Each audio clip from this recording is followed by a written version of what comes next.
The morning Celeste Hargrove publicly humiliated a quiet engineer in front of 300 people at the Geneva Motor Show was the same morning she unknowingly sealed her own most extraordinary lesson. She stood at the podium in her tailored ivory blazer, surrounded by the gleaming curves of the world's most expensive automobiles, and she laughed. Not a polite, dismissive laugh, but the kind that fills a room and lingers in the air long after the sound is gone. The man she was laughing at stood near the back of the exhibition hall, holding a rolled-up set of schematics, his gray-streaked hair slightly disheveled, his badge identifying him as a mid-level contractor from a small firm most people in that room had never heard of. His name was Orion Vasek. And in less than 18 months, those schematics in his hand would become the most talked-about vehicle in automotive history. But first, the cruelty had to happen. Because stories like Orion's are never told without it. He had approached the open panel discussion with the kind of courage that only comes from years of quiet conviction. He had spent 11 years designing the theoretical framework for what he called a gravitational torque rerouting system, a propulsion architecture so radical that most major automotive companies had rejected his proposals without even reading past the first page. Celeste Hargrove, CEO of Hargrove Veloce, the most prestigious supercar manufacturer in the world, was in the middle of answering a journalist's question when Orion raised his hand. He simply wanted 5 minutes. 5 minutes to show someone important what he had built in the margins of his life, in the small apartment in Brno, Czech Republic, where he worked nights after his day job ended. But Celeste looked at him the way powerful people sometimes look at ordinary ones, as if the very act of being seen by them is already a privilege being wasted. She smiled thinly and said, in front of every journalist, every engineer, and every executive in that hall, that people like him could never build a supercar. She said it almost kindly, which made it worse. She said the industry didn't need dreamers without resources, without pedigree, without the institutional backing that turned blueprints into reality. The room moved on. Orion folded his schematics. He walked out into the sharp Geneva afternoon, sat on a stone bench near the lakeshore, and for the first time in 11 years, he considered letting the dream die.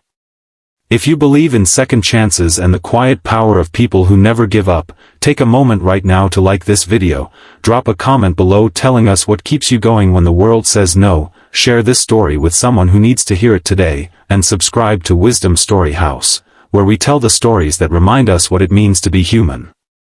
What Celeste didn't know, what almost no one knew, was that 3 months before that panel discussion, a small Slovenian investment group had read one of Orion's rejected proposals, not because they were looking for it, but because a junior analyst named Petra had stumbled across it in an automotive forum at 2 in the morning and couldn't stop thinking about it. She forwarded it to her director with a single line, "This man understands physics the way Mozart understood silence." The director passed it up. The group's founder, an eccentric billionaire named Aurelio Mend who had made his fortune in aerospace materials, read the proposal on a Saturday afternoon and called Orion directly the following Monday. He didn't ask for a meeting. He didn't ask for a presentation. He simply asked Orion one question: if you had everything you needed, what would you build? Orion answered without hesitation. Aurelio wired the first funding installment within 48 hours.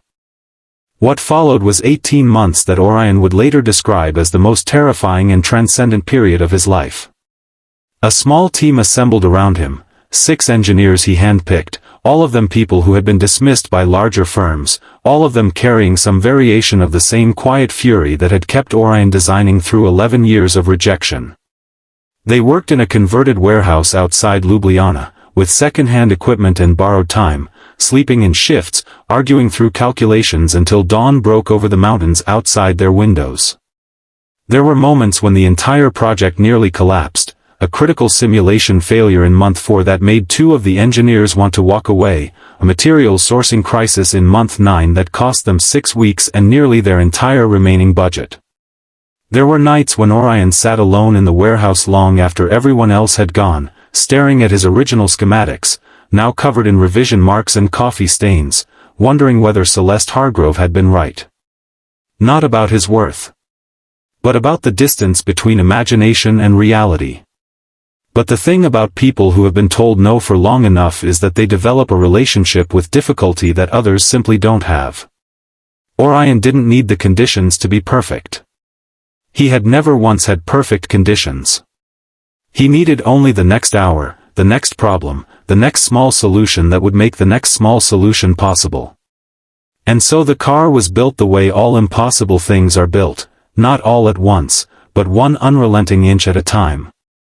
The vehicle that emerged from that warehouse in the spring of the following year was not merely a car. Automotive journalists who were given private viewings before the official unveiling struggled to find adequate language. One veteran writer who had covered Geneva for 22 years said it was the first time in his career he had stood in front of a machine and felt something approaching reverence. The gravitational torque rerouting system that Orion had theorized for over a decade worked precisely as his mathematics had promised, delivering acceleration figures that made existing benchmarks look antiquated, while simultaneously achieving an energy efficiency that no combustion or current electric architecture had come close to approaching. Aurelio Mende announced the vehicle under the name Vasek 1, insisting the car carry its designer's name. The base price was set at $20 million. The first production run of 12 units sold out in 11 minutes. And then the story reached Celeste Hargrove. She heard it the way powerful people sometimes hear uncomfortable truths, gradually, then all at once. First a mention in an industry newsletter she skimmed.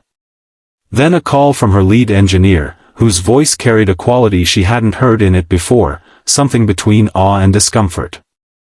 Then a full front-page feature in Automotive Century with a photograph of Orion Vasek standing beside the Vasek 1, his expression not triumphant but thoughtful, as if he were still working through a calculation in his mind.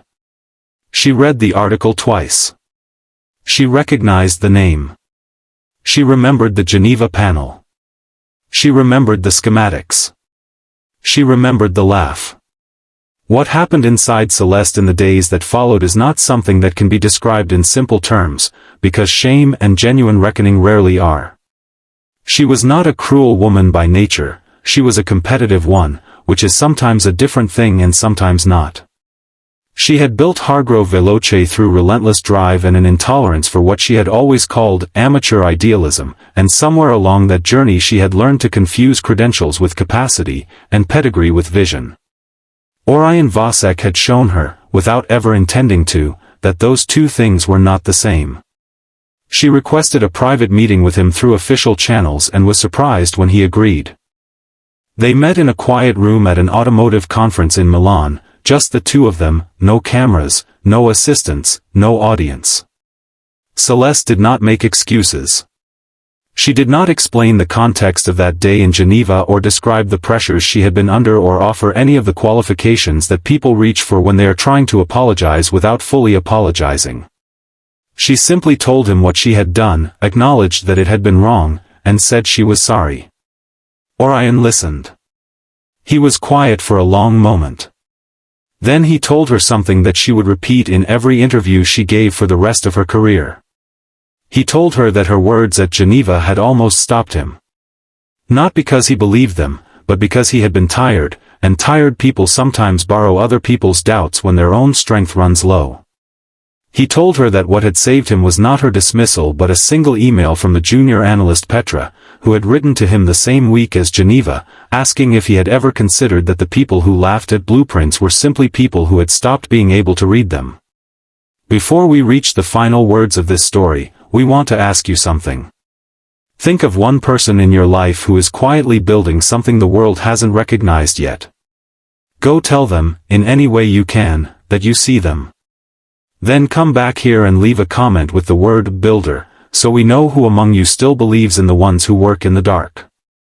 The Vasek 1 sits today in 12 garages across 4 continents, owned by people wealthy enough to afford the extraordinary.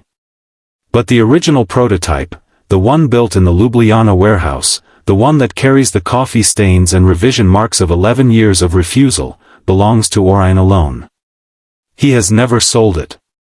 He has never displayed it publicly. It sits in a small building behind his home in the Czech countryside, and on certain evenings, after the work of the day is finished, he walks out to it and runs his hand along the bodywork the way you touch something you once almost lost. Not with pride, exactly. With the particular gratitude of a man who learned that the distance between a dream and reality is not talent or luck or timing. It is only, and always, the willingness to keep walking toward it after the laughter fades.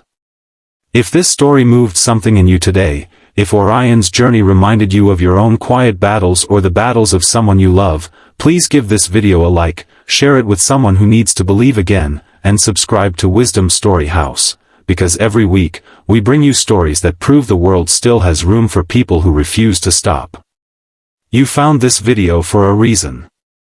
Don't leave without letting us know you were here.